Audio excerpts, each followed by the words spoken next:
नमस्कार बच्चों, YouTube channel शिक्षालय में आप सभी का बेहद स्वागत है। मेरा नाम है रेनू यादव। इस YouTube चैनल के माध्यम से आज हम क्लास 12 स्टैंडर्ड की ऑर्गेनिक केमिस्ट्री स्टार्ट करने वाले हैं। ऑर्गेनिक केमिस्ट्री का पहला चैप्टर जिसका नाम है हेलो एल्केन्स और हेलो एरीन्स, छोटे छोटे टुकड़ों में बांटकर हम इस चैप्टर को पढ़ेंगे। ऑर्गेनिक केमिस्ट्री बहुत ही प्यारा सेगमेंट है केमिस्ट्री का, रट्टाफिकेशन करने की बिल्कुल ज़रूरत नहीं है। छोटे छोटे लेक्चर्स मैं दूंगी आपको, ध्यान से सुनिए। हेलो एल्केन्स और हेलो एरीन्स को जानने से पहले ये समझते हैं कि इस नाम का क्या मतलब हुआ। हेलो एल्केन्स, हेलो ड्राइव होता है हेलोजन से, आपको पता है फ्लोरीन, क्लोरीन, ब्रोमीन, आयोडीन, एस्टेटीन, ये सारे के सारे हेलोजन्स होते हैं। तो इस हेलोजन का हमने हेलो निकाल लिया और एल्केन्स के साथ जोड़ दिया तो बन गया हेलो एल्केन्स। एल्केन्स का क्या मतलब होता है, आप लोग 10th स्टैंडर्ड में ऑलरेडी पढ़कर आए हैं कि कार्बन की चारों वैलेंसीज अगर सेटिस्फाइड हो जाती हैं तो वो एल्केन की कैटेगरी में होता है। आपने ये भी पढ़ा था कि मान लीजिए आपके पास 2 कार्बन हैं तो 2 कार्बन के पास 6 हाइड्रोजन होंगे, ये आप ऑलरेडी लोअर क्लासेस में पढ़कर आए हैं। एक बॉन्ड तो कार्बन कार्बन के बीच होगा और बाकी बॉन्ड हाइड्रोजन के साथ बनाए जाएंगे। ठीक है, ये बहुत ही बेसिक चीज़ है जो आप पढ़कर आए हैं और मैं इसको बहुत ज़्यादा डिटेल में नहीं पढ़ाऊंगी, आप पुराने लेक्चर्स लोअर क्लासेस के देख सकते हैं अगर आपका मन हो तो ये आपका हेलो एल्केन्स बन जाता है। अब हेलो एल्केन्स के बारे में कुछ चीज़ें जो 12th स्टैंडर्ड के लिहाज से ज़रूरी है वो समझिए। मैं इसको भी हटा देती हूँ। एक सिंपल एल्केन ले लेते हैं हम।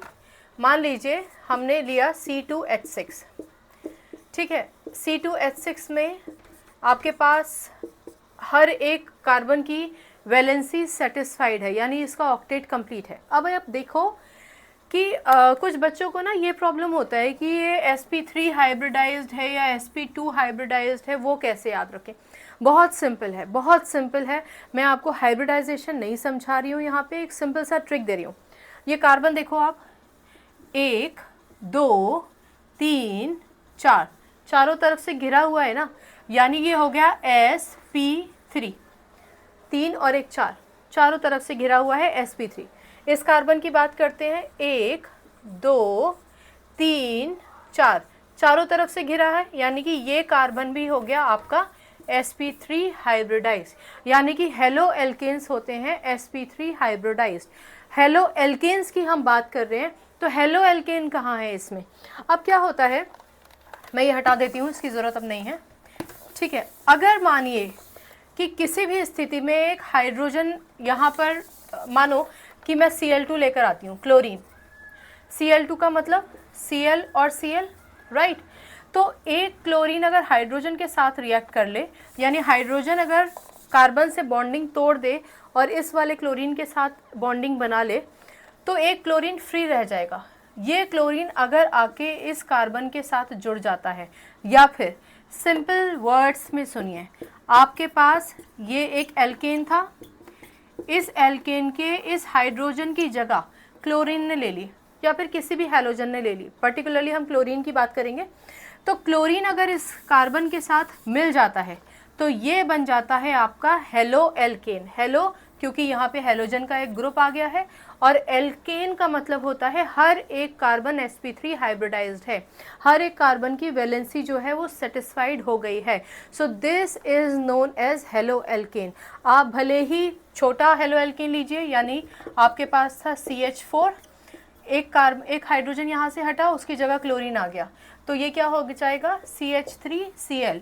ज़रूरी नहीं है आप ये बॉन्ड दिखाएं, आप इसकी जगह केवल CH3Cl भी लिख सकते हैं, तो ये भी हेलो एल्केन ही होगा। आई होप आपको इतना समझ में आ गया है।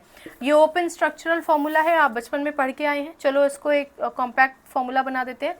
CH3 single bond, CH2 single bond Cl, sorry, और भी कॉम्पैक्ट बनाएंगे तो कार्बन कितने हैं C2, हाइड्रोजन कितने हैं H5Cl। Okay, I hope this is clear. तो मुझे ऐसा लगता है sp3 का कॉन्सेप्ट तो आपको समझ में आ जाएगा। अब आप इसको लेके कंफ्यूज नहीं होंगे, क्योंकि हाइब्रिडाइजेशन एज सच आप 11th स्टैंडर्ड में पढ़ के आए हैं।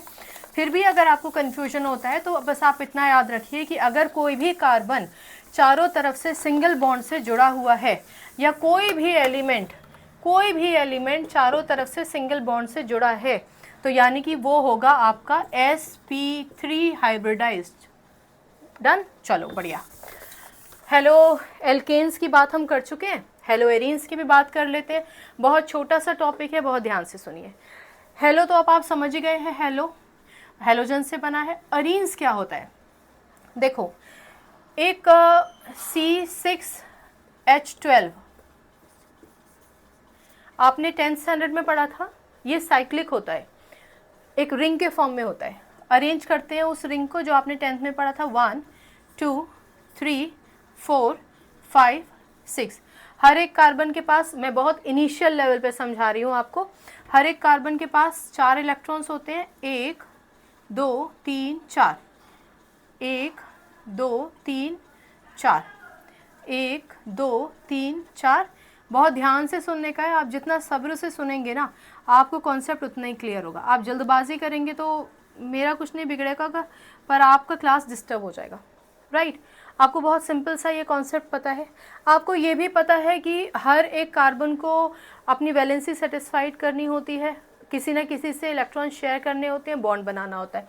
तो मानो एक तो ये तो बॉन्ड बन ही गया कार्बन कार्बन के बीच का, 2 इलेक्ट्रॉन शेयर हुए। ये बहुत इनिशियल लेवल पे बता रही हूँ मैं, ठीक है। आप ये मत सोचिएगा कि ये तो कॉन्सेप्ट हम पढ़ के आए हैं, कोई बात नहीं, आप रिवाइज कर लीजिए और अगर आपको आता है तो आप आगे का लेक्चर सुन सकते हैं, ठीक। अब ये जो इलेक्ट्रॉन्स है ना अंदर वाले, ये जो बाहर का इलेक्ट्रॉन, ये जो बाहर का आपका इलेक्ट्रॉन है, मानो यहाँ से हाइड्रोजन आया, हाइड्रोजन हाइड्रोजन हाइड्रोजन हाइड्रोजन और हाइड्रोजन। हालांकि आप इस इलेक्ट्रॉन को भी बाहर शो करके इसको हाइड्रोजन से बॉन्ड कर सकते थे। मैं इसको C6H6 लिखती हूँ। C6H12 के केस में ये जो इलेक्ट्रॉन है ये बाहर आ जाएगा। चलो इसको C6H12 ही समझो पहले आप। ये सारे इलेक्ट्रॉन्स बाहर आ जाएंगे, बाहर ही आप शो करेंगे, बल्कि ये एक स्ट्रक्चर होता है C6H12, ठीक है। एक कार्बन के पास चारों इलेक्ट्रॉन्स थे, चारों इलेक्ट्रॉन्स उसके शेयर हो गए, ये कार्बन से, ये कार्बन से, 2 हाइड्रोजन से, सब कंप्लीट फॉर्म था, राइट। अब मान लीजिए कि इसके पास से मैं हर एक कार्बन का एक एक हाइड्रोजन हटा दूं, राइट। हर एक कार्बन का मैंने एक एक हाइड्रोजन हटा दिया, यानी आपके पास 1 2 3 4 5 6 इलेक्ट्रॉन्स फ्री हुए हैं। 6 इलेक्ट्रॉन्स फ्री होने का क्या मतलब हुआ? 3 बॉन्ड्स, राइट। और आप ये जानते हैं कि रिंग में वो बॉन्ड्स ऑल्टरनेट पोजीशंस पर लगाए जाते हैं। एक यहाँ लगा है तो ये जगह छोड़ के यहाँ आएगा, फिर ये जगह छोड़ के यहाँ आएगा। अब अगर मैं इसको थोड़ा सा फेयर बना दूं तो ये रिंग कुछ इस तरीके से दिखाई देगी आपको।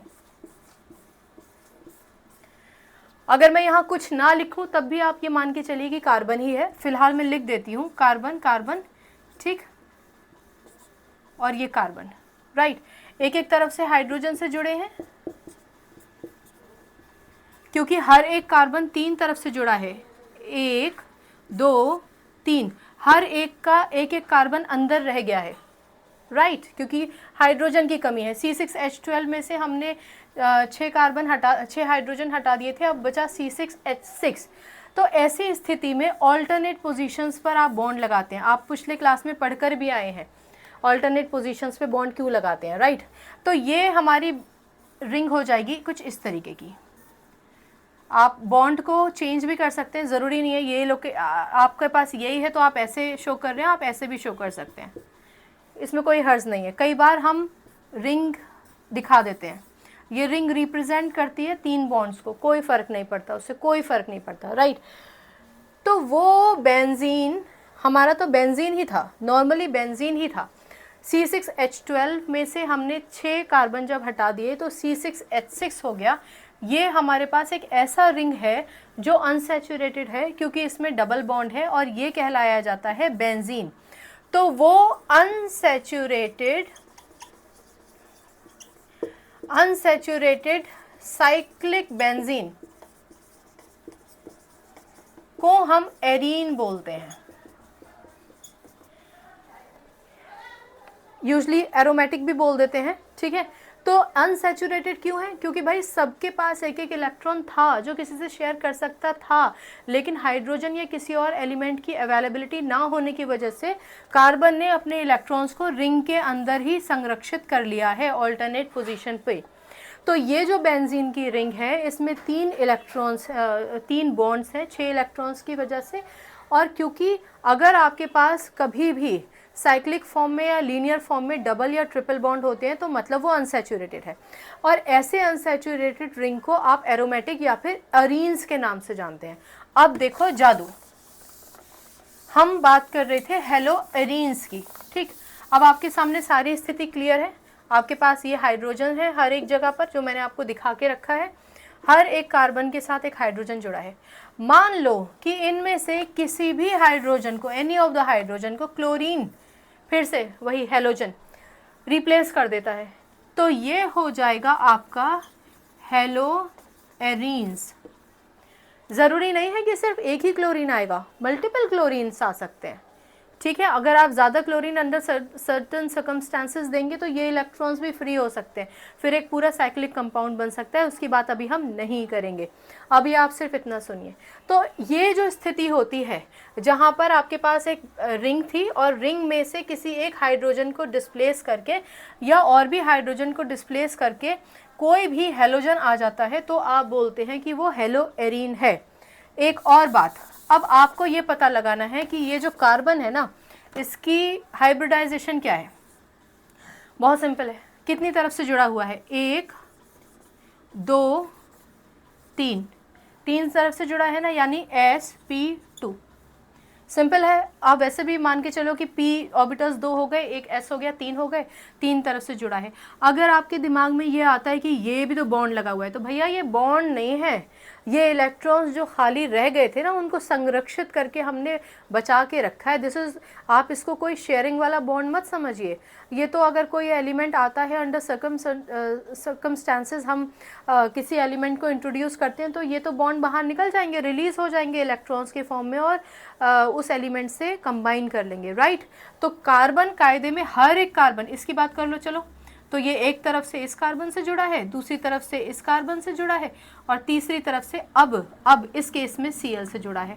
तो क्योंकि ये 3 तरफ से जुड़ा है इसलिए sp2, ठीक है। 1 2 3 गिनती हो गई 3, 3 मतलब sp2, 4 होता तो sp3, p के 3 और एक s। बहुत सिंपल है। तो ये एक छोटा सा, बहुत ही छोटा सा सूक्ष्म लेक्चर था हेलो एल्कीन और हेलो एरीन्स का इंट्रोडक्शन देने के लिए। इसके बाद अब हम क्लासिफिकेशन की बात करेंगे और बहुत ही प्यारा टॉपिक है। क्लासिफिकेशन में एक बार में भी समझाऊंगी और ग्रुप्स में भी समझाऊंगी। आप ध्यान से सुनेंगे अगर, तो आपको रट्टाफिकेशन करने की ज़रूरत नहीं पड़ेगी, ठीक है। केमिस्ट्री से अपनी केमिस्ट्री बनाइए, शिक्षा ले आइए। केमिस्ट्री से अपनी केमिस्ट्री अच्छी बनाइए, शिक्षा ले आइए। अपना ख्याल रखिए, खुश रहिए, नमस्कार।